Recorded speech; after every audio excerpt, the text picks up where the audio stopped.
tosiaan Mettähallituksen tietää. Se on siinä Ounasjoeltiin. Iso puoli. Oltiin tosiaan, että me ollaan siinä Rakkatiellä näitä mettäalan opiskelijoita. Ja me tulee noin.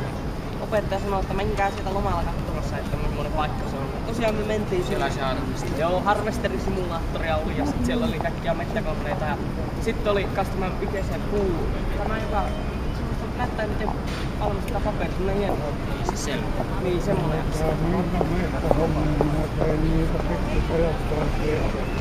Sitten 265 euroa saa siitä elästä. Joo. Mulla on niin mahdoton töitä tehty, niin kova tekee. Miten noin, tietäisittekö tästä niistä pilkkiäseen päästä? Se on pätkä töitä, niin niistä ei maksa. Jaa. Olisiko, miten se pilkkiäseen kuitenkin pitäisi päästä? Minä tein mulla halu. Jaa. No ei siinä tietenkään. Mehän jatketaan. Minä vaan sanoa, että ei kannata mennä. No kyllä se nyt on vähän kutsumusammattia. Kiitoksia kuitenkin. Kiitos. Kyllä minä ainakin mettään.